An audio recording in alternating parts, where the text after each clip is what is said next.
Vamos a inclinar el rostro para orar. Padre amado que estás en los cielos, gracias Señor por todo lo que hemos aprendido este día, por todo el cuidado, la protección, la compañía de tus ángeles, tu espíritu moviéndose, preparando la mente, el corazón de tus hijos para recibir tu palabra. En este momento suplicamos una vez más que nos hables a través de lo que has dejado escrito. En el nombre de Jesucristo. Amén. Muy bien, hermanos. Como les dije, cada noche vamos a estudiar la vida de un personaje bíblico. Hoy día vamos a hablar un poco de Abigail, una mujer que no es muy mencionada, pocas veces se predica un sermón sobre ella, y sin embargo es una mujer extraordinaria y de cierta manera un símbolo de Jesucristo. Esto es admirable y ustedes van a ver. Vamos a colocar el texto ahí en la tela. A ver cómo es esto. ¿Dónde está el texto? Ahí está. Muy bien.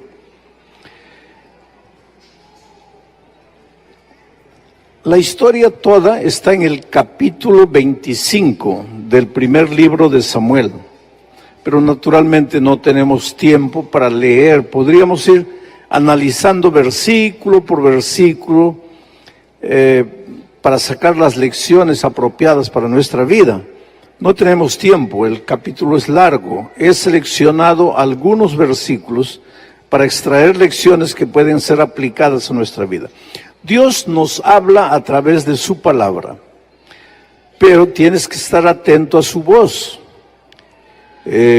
Cuando se estudia la Biblia, es como cuando se come. Dicen los médicos, yo no soy médico, no quiero entrar en ese terreno, pero dicen los médicos que para tener una digestión saludable, correcta, hay que masticar cada bocado de comida por lo menos unas 34 veces. No sé si es verdad o no. Ahora yo no sé cuántos de ustedes colocan un bocado de comida en la boca y comienzan a contar las 34 masticadas, ¿no? 1, 2, 3, ahí pasan, hay otro bocado. Yo por lo menos no lo hago. Pero una vez un médico me estaba diciendo, pastor, ¿sabe por qué Dios nos dio saliva? No es para escupir al hermano. Dios nos dio saliva porque cuando colocamos el alimento en la boca y masticamos, la saliva se mezcla con la comida. Y cuanto más la saliva se mezcla con la comida y tragamos ya el bolo alimenticio bien mezclado con saliva, entonces el proceso digestivo es mucho más saludable. Y el resultado de eso se refleja en la piel, se refleja en el ánimo, se refleja en muchas cosas. Entonces, pero la mayoría de nosotros pues no masticamos, no comemos, en realidad tragamos. ¿Cuál es la diferencia entre comer y tragar? Se come masticando, mezclando la comida con la saliva. Y se traga, el gallo traga, ¿no? ¿Y saben por qué traga el gallo? Porque el gallo antes de la comida, antes de ir a la barriga, pasa por el buche. Pero nosotros no tenemos buche, nosotros tenemos directo a la barriga, por eso tenemos que masticar. Ahora, esto que es una realidad en la vida física, es una realidad en la vida espiritual. Si tú tomas el texto, lo lees sin entender y ya leí, eso no te sirvió de nada, estás tragando la palabra de Dios. La palabra de Dios no es para ser tragada, es para ser comida, es para ser masticada. Entonces, en cada texto de la Biblia tú tienes que leer, detenerte. Por ejemplo, lee todo el capítulo 25 de primero de Samuel y ve la historia de Abigail y trata de aplicar. ¿Qué lecciones puedo aprender de la vida de Abigail? ¿Qué lecciones puedo aprender de la vida de Nabal, que era el esposo de Abigail? ¿Qué cosas buenas hay aquí? ¿Qué cosas malas hay aquí? ¿Qué cosa de esto se parece con mi vida? ¿Qué errores yo puedo evitar? ¿Qué cosas buenas yo puedo practicar? Es así que se estudia la palabra de Dios. No es solo levantar, leer un versículo de la Biblia por costumbre y salir corriendo. Eso no te ayuda en nada. La palabra de Dios es para alimentarte, pero para eso tienes que pasar mucho tiempo con la palabra de Dios. Todos los días yo tengo dos tipos de estudio. Mi estudio profesional de la Biblia es una cosa. Ahí yo preparo sermones, yo escribo materiales, artículos, en fin. Pero existe mi periodo de estudio personal de la Biblia. Allí yo abro la palabra de Dios, no para preparar sermón. Ahí abro la palabra de Dios para alimentarme a mí mismo como ser humano. Porque antes de ser pastor, yo soy un ser humano. Yo soy un miembro de iglesia. Yo soy un discípulo de Cristo, como ustedes. Y yo necesito orar para mí. Yo necesito estudiar la palabra de Dios para mí. Ahora, claro que en mi estudio personal de la palabra de Dios me vienen algunas ideas. Digo, de aquí puede salir un buen sermón. Entonces yo anoto eso y voy a trabajar profesionalmente ya en mi periodo de estudio profesional. Pero ese periodo de estudio personal es que nos hace crecer espiritualmente. Tenemos que alimentarnos de la palabra de Dios. Algunos jóvenes pastores, jóvenes estudiantes de teología me dicen, pastor, ¿cómo usted puede tomar un texto y de un texto le saca tantas ideas? Es que he pasado horas y horas con ese texto. Lo he leído en una versión, lo he leído en otra versión, lo he leído en otra versión. He ido al griego o al hebreo, he analizado la palabra, he leído la cultura de aquel tiempo, he leído lo que el comentario de la hermana White dice con relación a ese texto, he leído lo que los otros comentarios dicen, y entonces tengo pues un panorama completo del texto.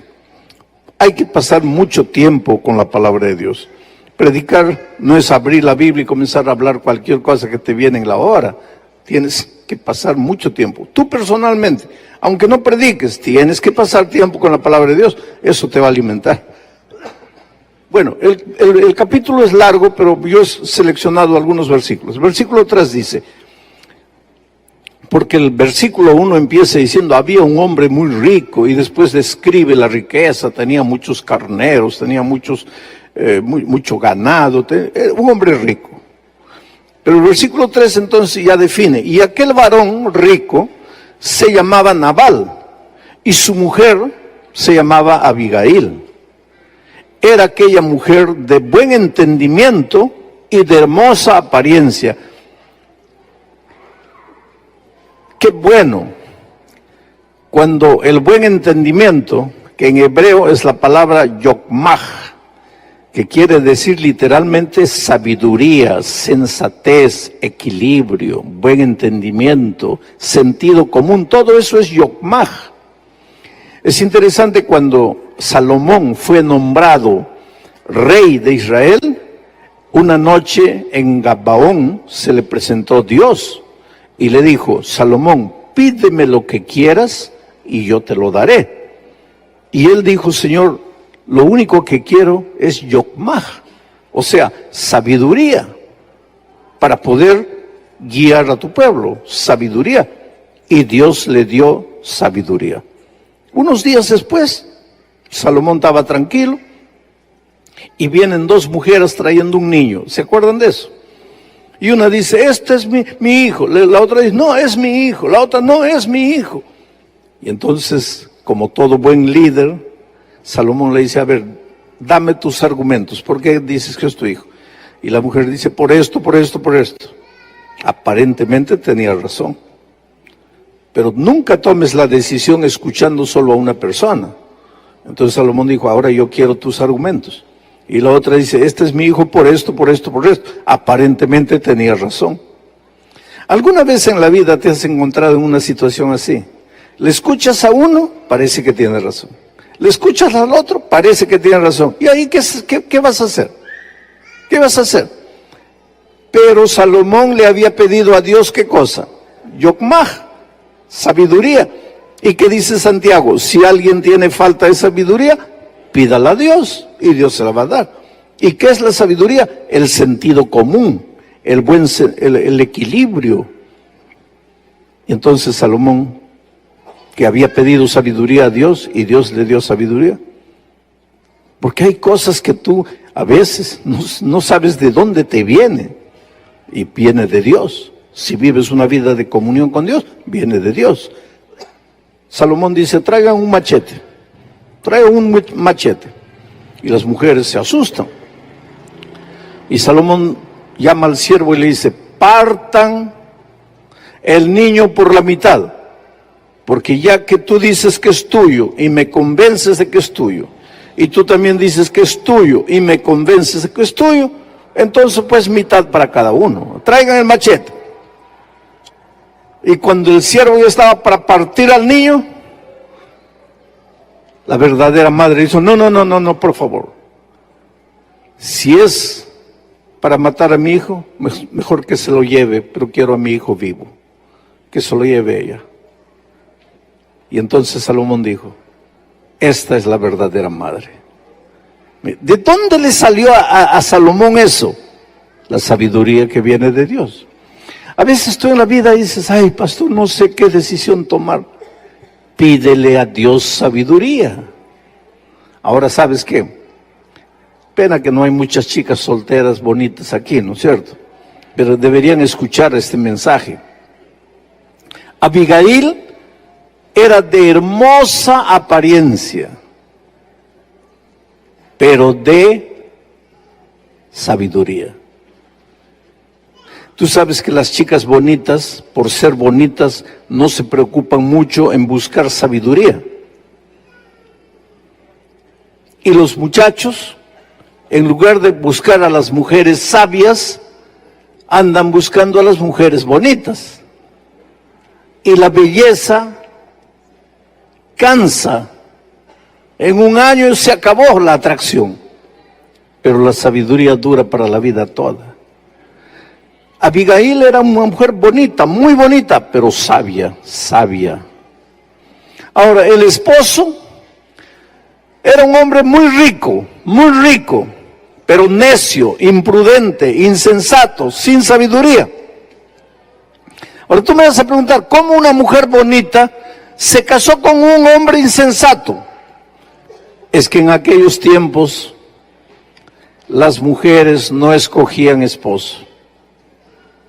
En aquel tiempo, las chicas eran obligadas a casarse con el esposo que el padre les determinaba. Y generalmente, papás sin sabiduría, porque también existen padres sin sabiduría, le buscaban a la hija un hombre rico, un hombre que tuviese posesiones. Que si tiene sabiduría, que si la va a tratar bien a mi hija, no me interesa que tenga posesiones. Habían padres así, y parece que el padre de Abigail fue así. Dijo, no, cásate, este hombre te conviene. ¿Te conviene por qué? Porque tiene dinero. Cuidado, queridos. Se casó la pobre. Eran otros tiempos. Los judíos, tú sabes que tenían una oración. Decía, los judíos hombres, todos los días agradecían a Dios diciendo, Señor, te agradezco porque no nací gentil, quiere decir, no nací extranjero, no nací esclavo y no nací mujer. Esa era la oración del hombre judío. Ahora, ustedes, las hermanas, me van a preguntar, pero pastor, ¿por qué era la Biblia así? Es que no era la Biblia, querido. Todo comenzó en el jardín del Edén. Todo comenzó con la desobediencia, con la entrada del pecado. El pecado deformó la creación maravillosa de Dios. El hombre deformó su carácter, se volvió machista.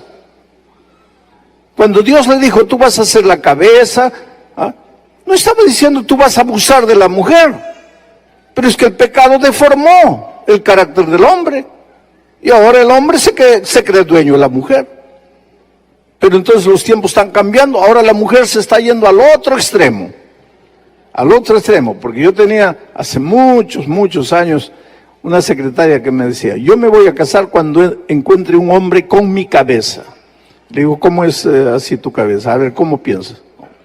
Todos 50%, 50%. ¿Por qué el hombre tiene que valer más que yo?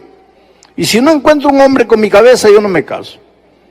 Le digo, pero ¿cómo es eso de 50%, 50%? A ver, explícame.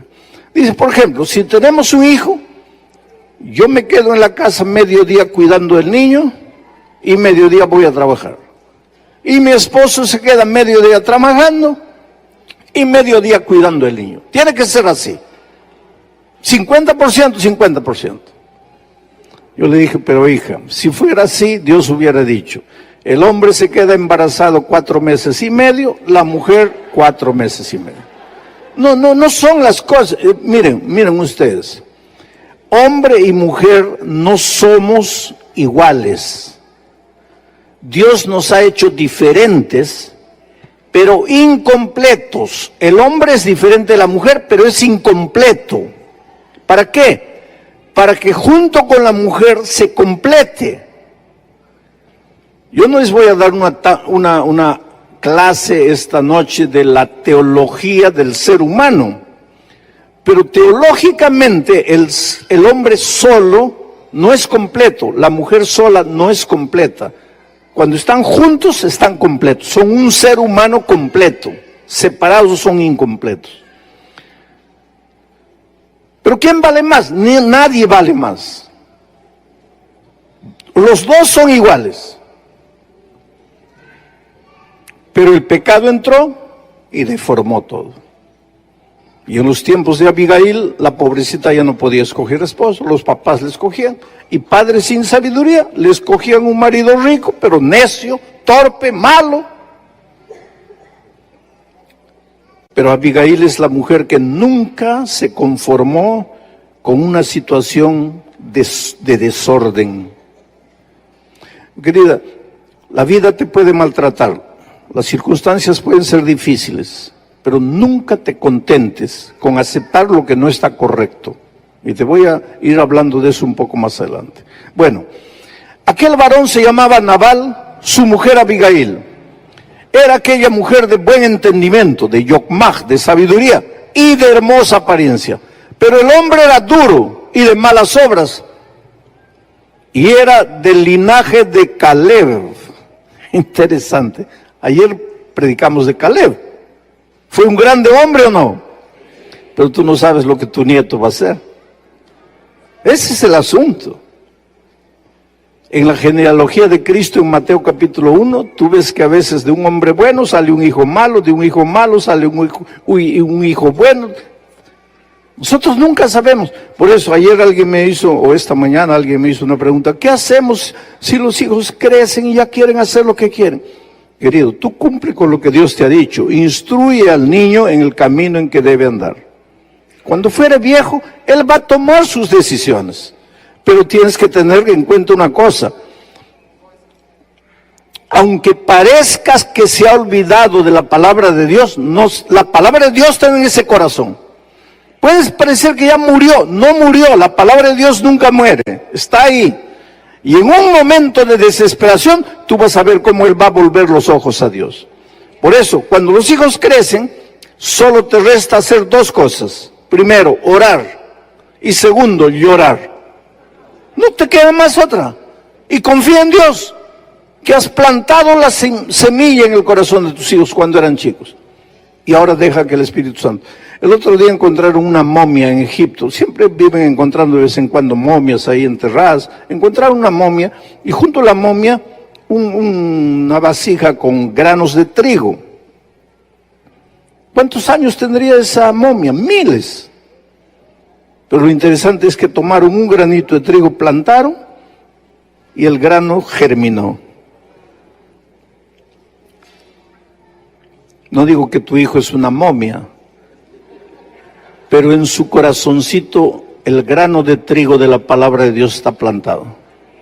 Y aunque pasen años y tal vez tú mueras sin ver a tu hijo de regreso, pero no te desesperes, porque en la mañana de la resurrección lo vas a ver ahí. Y seguro que te vas a sorprender y vas a decir, pero hijo, tú no querías saber nada. Sí, no quería, papá. Pero la palabra de Dios que tú plantaste en mi corazón, después de tu muerte, produjo frutos. Así es la vida.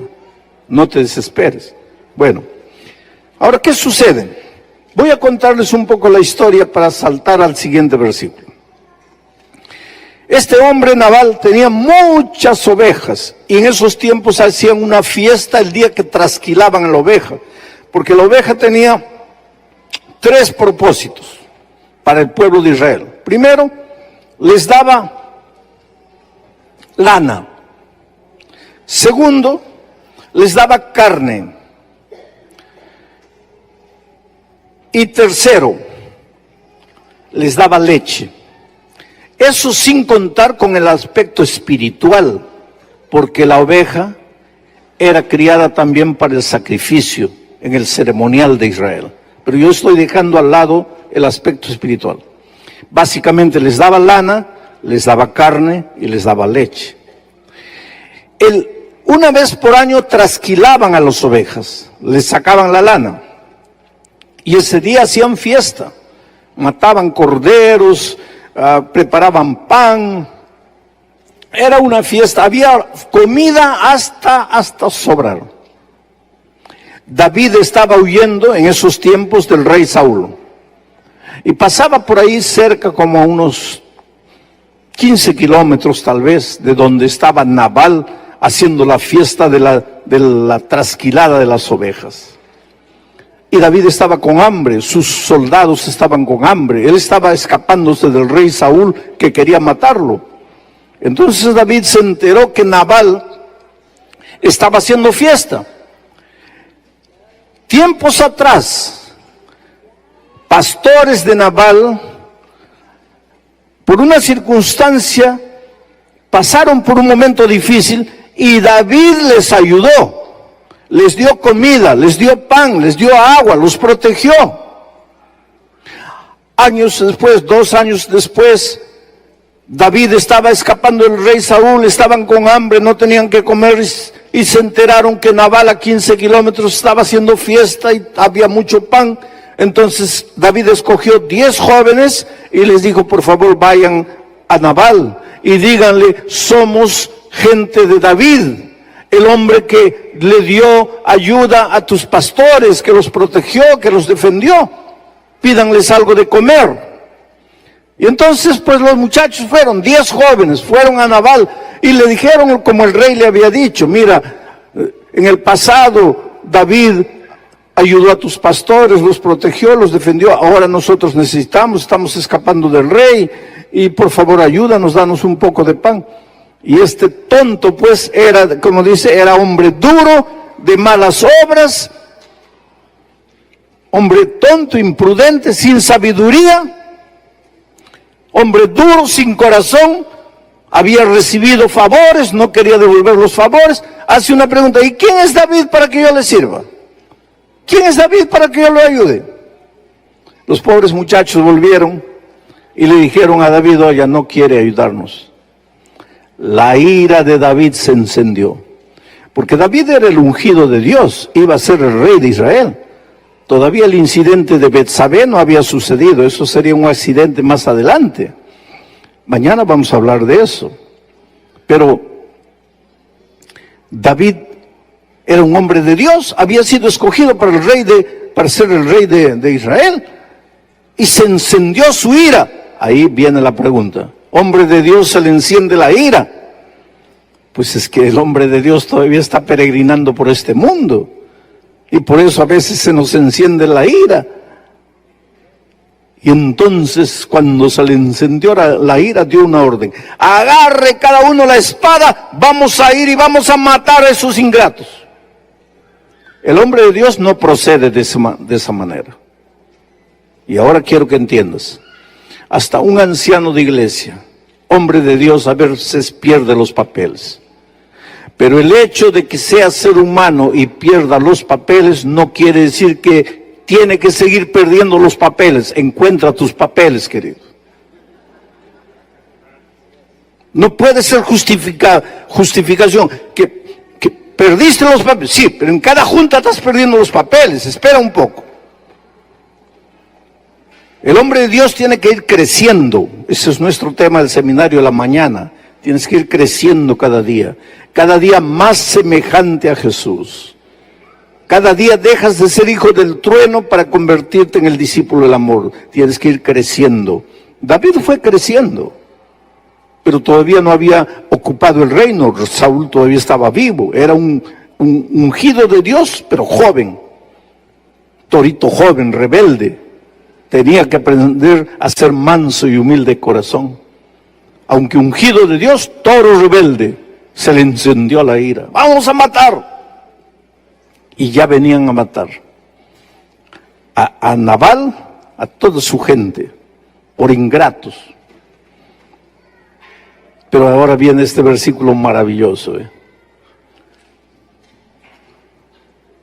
Cuando David estaba viniendo con sus guerreros para matar, un siervo de Nabal corrió donde Abigail, la esposa, y le dijo: tu esposo acaba de hacer una tontería. ¿Qué tontería? David vino, mandó sus 10 jóvenes para pedir ayuda y tu esposo no los ayudó. Y ahora David viene armado hasta los dientes y va a acabar con todos aquí. Entonces, la mujer prudente, sabia, sensata, pasó toda la noche guisando corderos y preparando panes de higos. Y a la madrugada se levantó y se dirigió al encuentro de Nabal. ¿Para qué venía Nabal? Para matar. ¿A quién? A un pecador miserable. ¿Merecía morir ese pecador miserable? Sí. En aquel tiempo, el que la hacía, la pagaba. Ojo por ojo, diente por diente. Esa es la ley de aquellos tiempos. ¿Ese hombre era duro, malo, perverso? Sí. ¿Merecía morir? Sí. ¿Venía la muerte? Sí. Pero aparece la mujer ahora. Mira, montando un asno. Ahora dime una cosa. Piensa en Jesucristo. ¿Cómo entró a Jerusalén ya para entregarse a la muerte? ¿Cómo entró? Y ahora mira aquí a Abigail, montando un asno. Descendió por una parte secreta del monte. Ahora dime, ¿dónde murió Jesucristo? En un monte. ¿A dónde fue Abigail? A un monte. ¿Dónde estaba el monte donde Cristo murió? En Jerusalén, en el Calvario. ¿Cómo entró Jesús? Montando en un asno que nunca había sido montado. ¿A dónde fue Abigail? Al monte. ¿Para qué fue Abigail allá? Para interceder por Nabal, porque dice, y montando un asno, descendió por una parte secreta del monte, y he aquí David y sus hombres venían frente a ella, y ella les salió al encuentro. Oh, querido, quienes deberíamos haber muerto en el Calvario éramos nosotros. Ustedes están asistiendo al seminario de la mañana. Después de la entrada del pecado a este mundo, nuestro carácter quedó, ¿qué cosa? Deformado, depravado, somos malos, somos necios, de corazón duro, hemos pecado, hemos desobedecido a Dios. ¿Merecemos morir o no? El salario del pecado es la muerte. La paga del pecado es la muerte. ¿Cuántos pecamos? Todos pecamos y estamos destituidos de la gloria de Dios. Todos merecemos morir. Entonces, quien tenía que haber sido clavado en la cruz del Calvario, éramos nosotros. Ahí venía el diablo al Calvario para matarnos a nosotros. Pero ahí va Jesús para sustituirnos, para ocupar nuestro lugar, para morir por nosotros. Ahora mira lo que hace Abigail. Ella llega allá al monte, montada en un asno, se encuentra con David. Y cuando Abigail vio a David, se bajó prontamente del asno y postrándose sobre su rostro delante de David, se inclinó a tierra.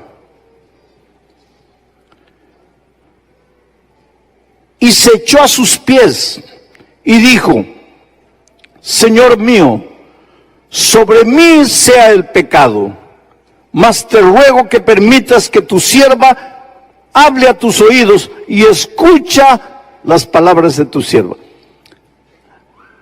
Es admirable, porque nosotros predicamos muchos sermones de Moisés cuando Dios dijo: voy a matar a todo el pueblo. ¿Y qué dijo Moisés? Señor, rasga o saca mi nombre del libro de la vida, pero perdona al pueblo. Y ahí Moisés se levanta como un símbolo de Jesucristo. Ahora esta mujer, y yo creo que nunca la has presentado como un símbolo de Jesucristo, pero aquí esta mujer se presenta: nosotros merecemos morir. Ahora ella se presenta: Señor mío, mátame a mí, yo he pecado. ¿Qué había pecado? Mira, Señor mío, sobre mí sea el pecado. ¿El pecado de ella? ¿Qué había hecho ella para merecer morir? ¿Quién había pecado? El bruto de Naamán, de Nabal. Ese tenía que morir. Pero ella dice: sobre mí sea el pecado. ¿El pecado de quién? ¿Qué es lo que hizo Jesús en el Calvario? Sobre mí sea el pecado. ¿El pecado de quién?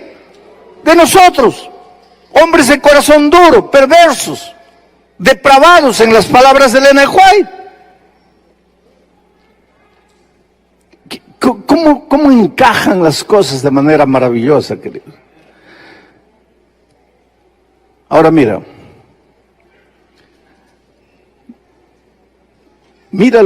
esta posición de Abigail. No haga caso ahora, mi señor, de ese hombre perverso. ¿De quién está hablando? De Nabal.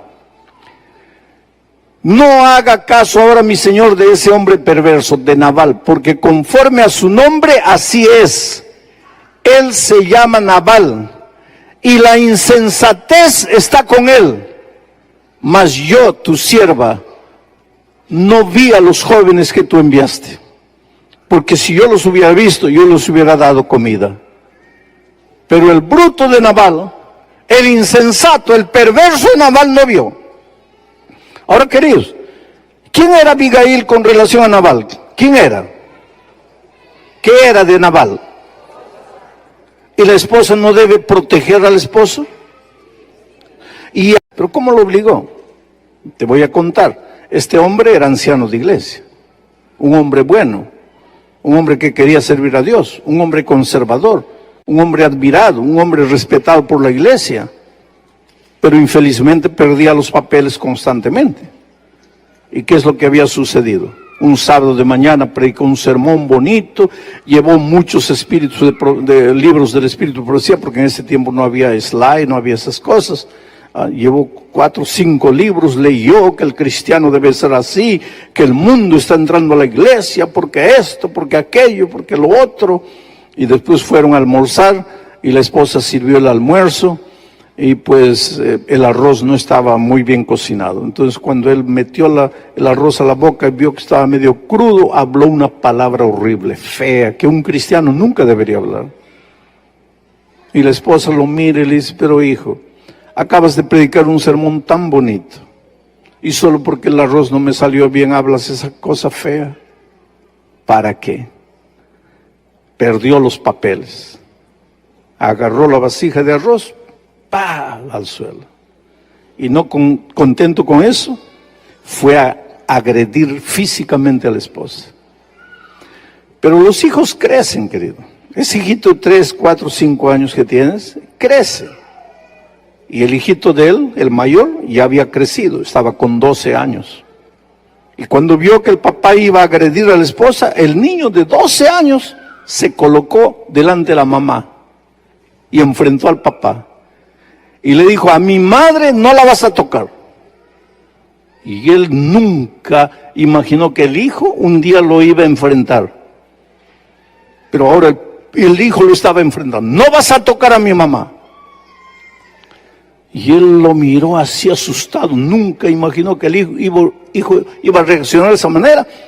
Sacó la correa, sacó el cinto y le dijo: hijo perverso, te voy a enseñar a guardar el 5.º mandamiento. ¿Qué dice el 5.º mandamiento? Honra a tu padre y a tu madre. ¿Por qué te atreves a enfrentarme? Te voy a enseñar a guardar el 5.º mandamiento.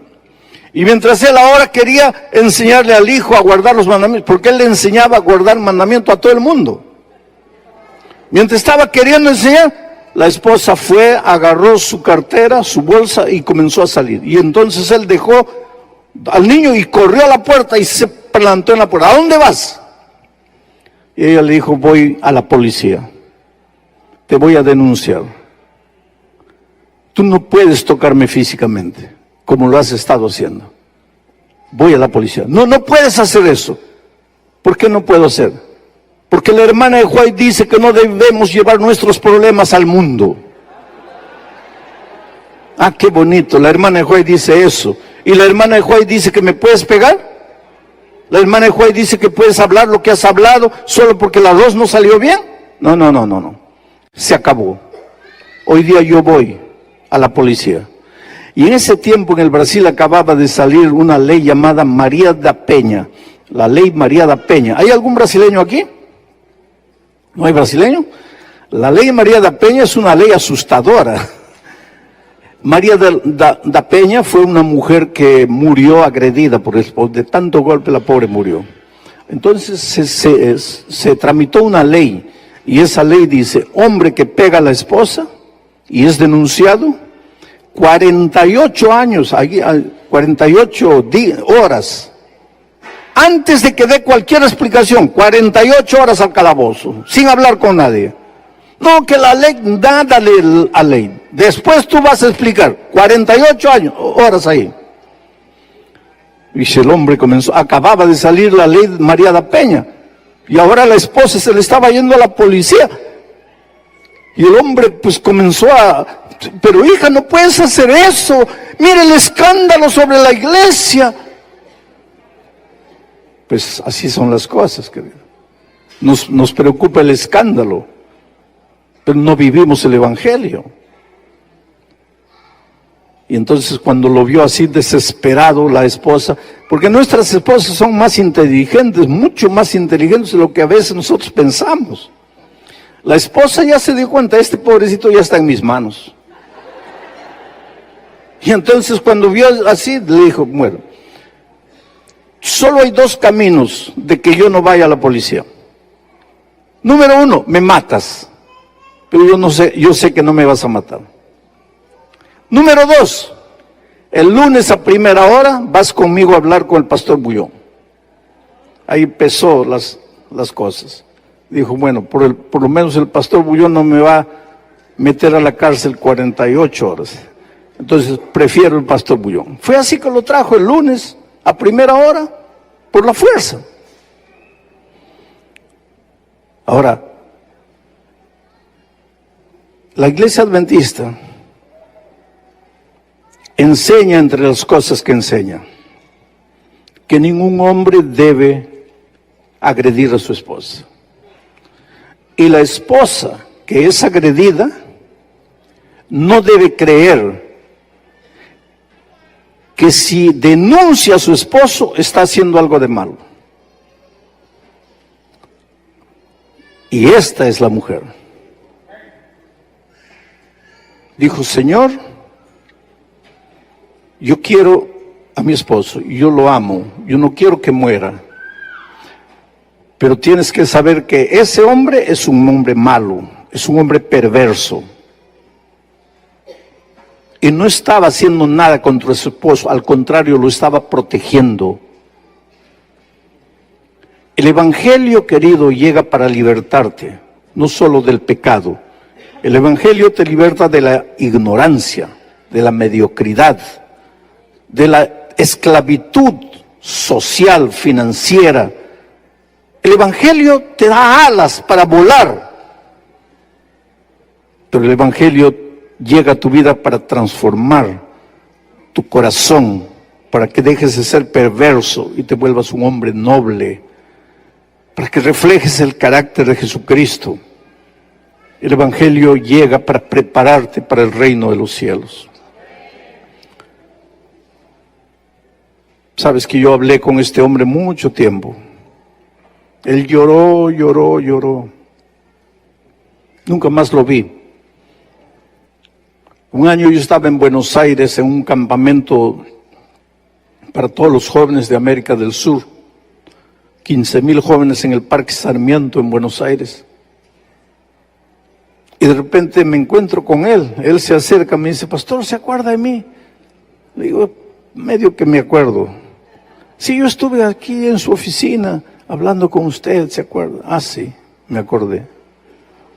Le digo, ¿qué haces aquí? Tú no eres joven, porque este es congreso de jóvenes. Él me dice, sí, pastor, pero los jóvenes de mi iglesia me escogieron el anciano consejero de ellos.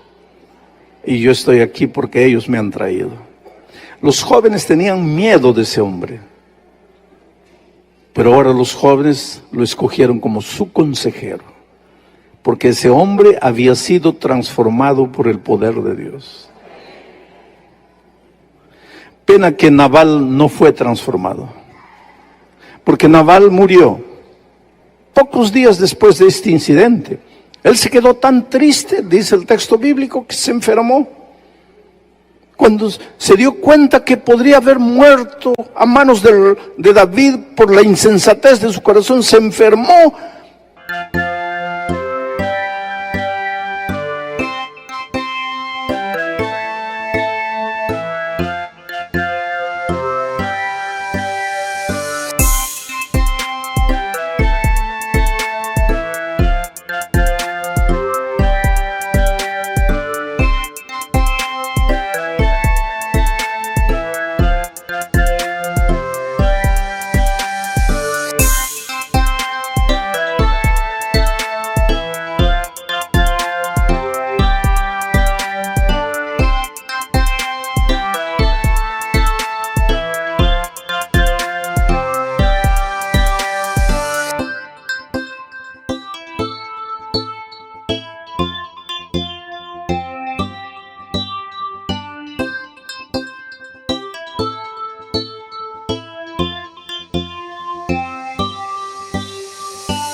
Y en pocos días murió.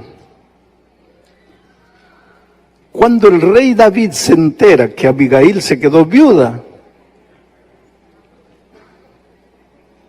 mandó mensajeros a Abigail y le dice, yo quiero que seas mi esposa. Y ahora mírenlo cómo responde Abigail. Y ella se levantó e inclinó su rostro a tierra diciendo, he aquí tu sierva, que será una sierva para lavar los pies de los siervos de mi Señor. Mira, tu sierva, no para lavar tus pies, tu sierva para lavar los pies ¿de quién? De los siervos de mi Señor. Esta era una mujer transformada por Dios, ¿sabes? Tú sabes lo que quiere decir diácono. El diáconos es el servidor, el que sirve. Todos nosotros somos diáconos, en el sentido de que somos seguidores de Cristo para servir. El cristiano sirve, el cristiano siempre está dispuesto a servir. El verdadero líder sirve.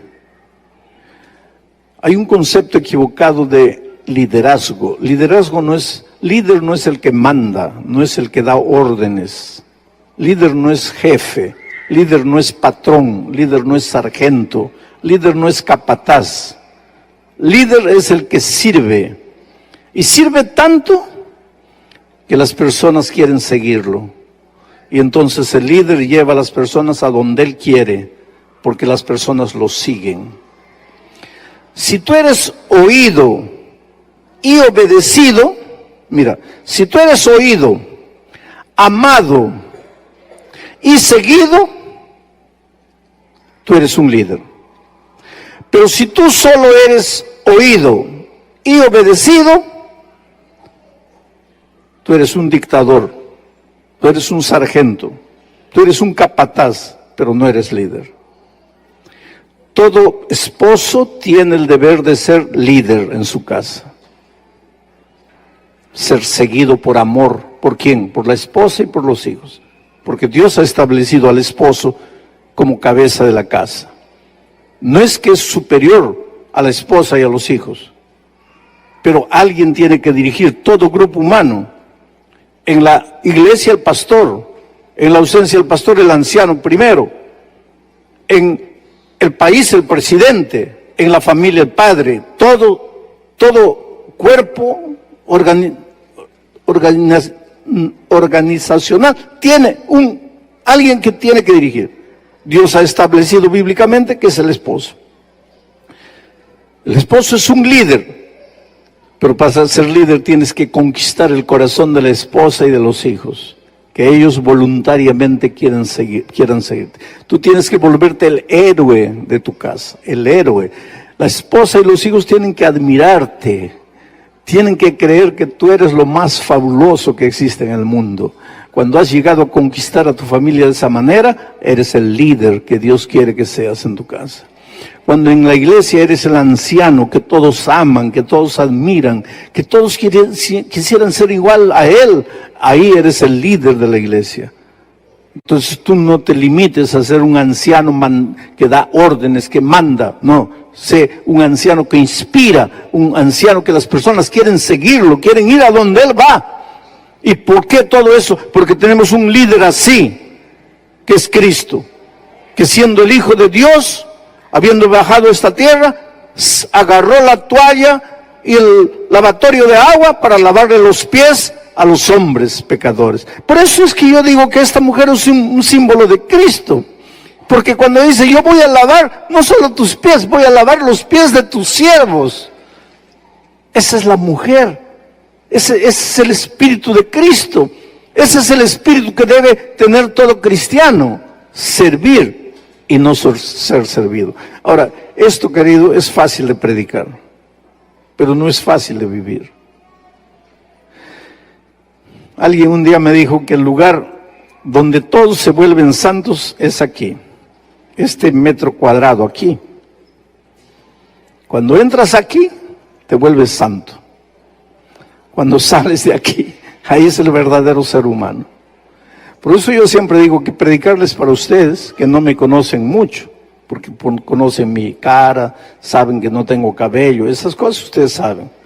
Pero ustedes no me conocen por dentro.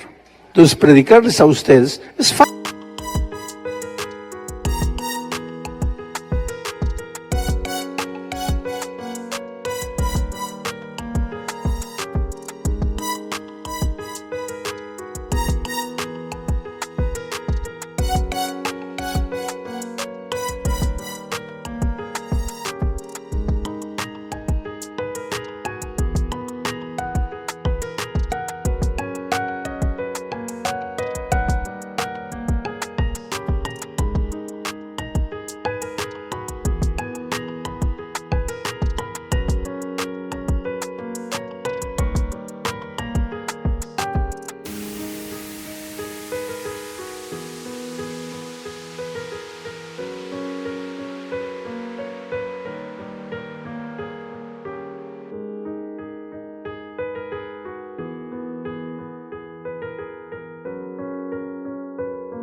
Fácil para mí, porque ustedes no me conocen. Pero el sábado pasado yo prediqué en Brasilia, bauticé a un nieto mío, y ahí estaba mi hijo, ahí estaba mi esposa, ahí estaba mi nuera, ahí estaban mis nietos. Y entonces, cuando yo me levanté para predicar, le dije a Dios en mi corazón, Señor, ahora sí, ahora quiero ver si tú puedes hablar a través de mí. Porque si yo veo a mi esposa, a mis hijos, a mi nuera, a mis nietos así, Entonces yo tengo que agradecer a Dios porque ellos están no viendo al esposo nervioso, al suegro duro, al hijo intransigente, al padre intransigente, están viendo al hombre de Dios. Y ese es un desafío que todos tenemos en la vida, queridos.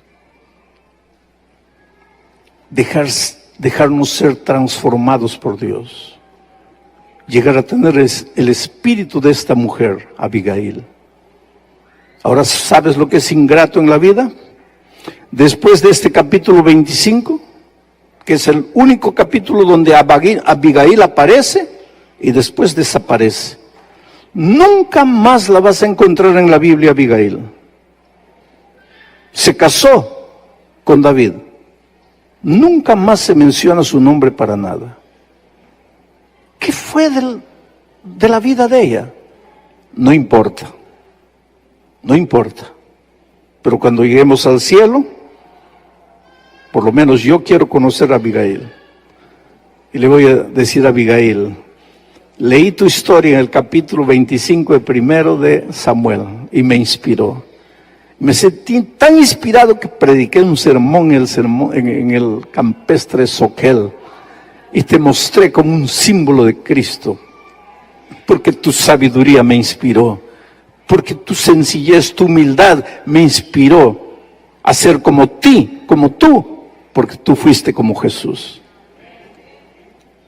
¿Cuántos quisieran decirle esta noche, Señor, hazme humilde, hazme sabio, hazme simple? Gracias, Padre querido, por tu palabra. Gracias por esta noche. Gracias por tu cuidado a lo largo del día, todo lo que hemos aprendido. Oh Señor, que todo sea semilla plantada en el corazón y que tu Espíritu haga germinar esa semilla. Danos ahora una noche de descanso en tus brazos de amor, seguros de que mañana se